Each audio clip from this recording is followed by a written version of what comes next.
Hello friend, हमारी आज की कहानी है तहखाने का सच। मयंक की नई नई नौकरी लगी थी, इसलिए वो किराए पर एक घर ढूंढ रहा था। अभी वो इस शहर में नया था, किसी को ठीक से जानता भी नहीं था, इसलिए उसने अपने दोस्त राजीव को फोन करने का सोचा, जिसका इस शहर में एक घर था और वो खुद कहीं और रहता था। इसलिए उसने राजीव को कॉल किया। हेलो राजीव, मैं मयंक बोल रहा हूँ। हाँ बोल, कैसा है तू? कहाँ गायब हो गया था? भाभी कैसी है? दूसरी ओर से राजीव ने पूछा। मैं ठीक हूँ, मुझे तेरी मदद चाहिए। मयंक ने कहा। कैसी मदद? बोल, राजीव ने पूछा। वो मुझे जानना था कि तेरा वो पुराना वाला घर अभी खाली है क्या? मुझे किराए पर चाहिए।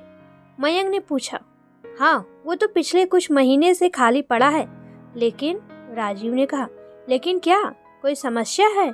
मयंक ने उत्सुकतावश पूछा। नहीं, ऐसी कोई बात नहीं है। वो घर मेरे पिताजी ने बनवाया था। काफी सालों से मैं वहाँ गया भी नहीं हूँ।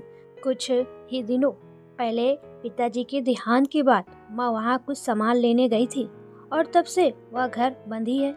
लोगों ने अफवाह फैला रखी है कि उस घर में कोई चक्कर है और कुछ आवाजें आती रहती है, इसलिए आसपास के घरों के मालिकों ने अपना घर बेचना शुरू कर दिया है। राजीव की आवाज़ से परेशानी झलक रही थी। क्या यार, घर ना देने का अच्छा बहाना है, और वैसे भी मैं इन सब बातों को नहीं मानता। मयंक ने हंसते हुए कहा। नहीं, ऐसा नहीं है। तुझे चाहिए तो तू किराए पर ले सकता है। मैं किसी को चाबी लेकर भेज दूंगा, तू कल से ही रहने आ जा। राजीव ने कहा। हाँ, ये ठीक रहेगा। मैं कल ही अपनी पत्नी नीना के साथ उस घर में शिफ्ट हो जाऊंगा। मयंक ने खुश होते हुए कहा। अगले दिन से ही मयंक और नीना राजीव के घर में रहने आ गए। 3-4 कमरों का वो घर बड़ा और हवादार था, लेकिन शहर से थोड़ी दूर था। आसपास शांति का वातावरण था। नीना को घर काफी पसंद आया, इसलिए मयंक ने अफवाह वाली बात उसे नहीं बताई, वरना वो खामखा डर जाती। सामान को सेट करते करते मयंक और नीना थक गए थे और रात भी हो गई थी, इसलिए उन दोनों ने बाकी का काम कल पर छोड़ दिया और सोने चले गए। आधी रात को अचानक किसी बच्चे के रोने की आवाज़ सुनकर नीना की आंखें खुली। उसने उठकर इधर उधर देखा, लेकिन कोई नहीं दिखा। नीना ने घबराकर मयंक को उठाया।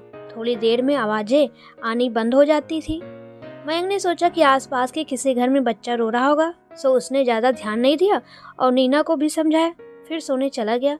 अगले दिन जब नीना किचन में नाश्ता बनाने गई तो देखा कि फ्रिज से ब्रेड का पैकेट गायब था। वो मन ही मन सोचने लगी कि कल ही तो मयंक बाजार से लेकर आया था।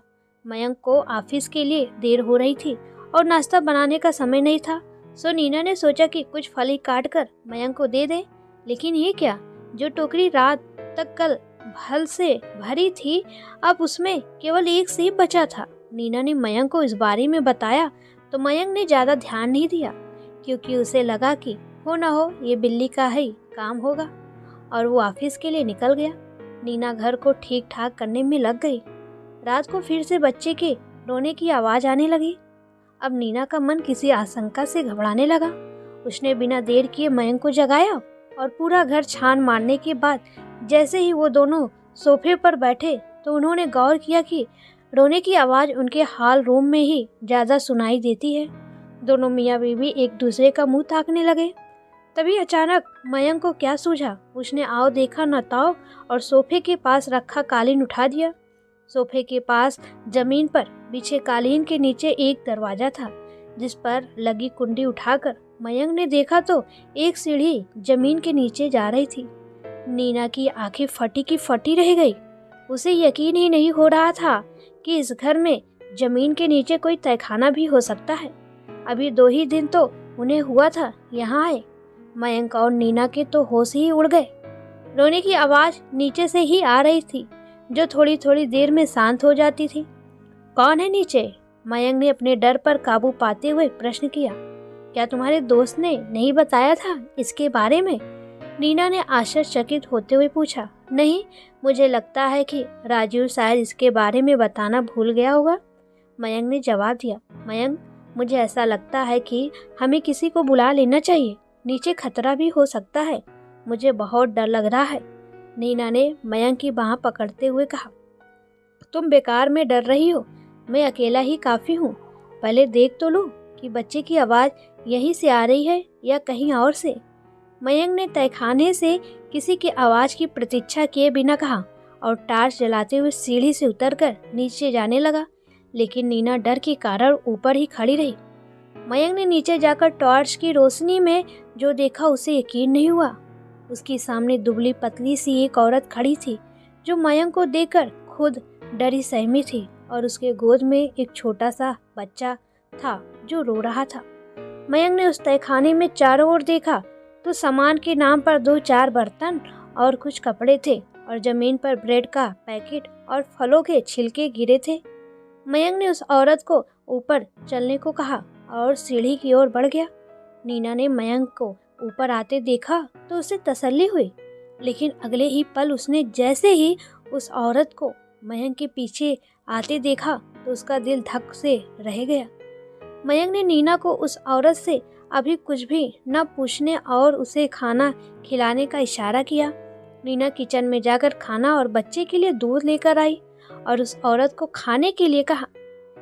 खाने को देखते ही वो औरत उस पर ऐसे टूट पड़ी कि लगा जैसे बहुत दिनों से उसने अन्न का एक दाना भी नहीं देखा था। खाना खाकर और बच्चे को सुला लेने के बाद उस औरत ने मयंक और नीना को अपने बारे में बताना शुरू किया। मेम साहब, मेरा नाम गीता है। मैं लोगों के घर का काम करती थी। मेरा घर वाला मुझे बहुत मारता था, मेरे पैसे छीन कर शराब पी जाता था और मेरी इस छोटी सी बच्ची को भी पसंद नहीं करता था। कुछ दिनों से मेरे पास कोई काम नहीं था, इसलिए पैसे आने बंद हो गए और एक दिन मेरा पति शराब पी कर आया और पैसे मांगने लगा। मैं कहाँ से पैसे देती, इसलिए गुस्से में आकर वो मेरी बच्ची को मारने दौड़ा।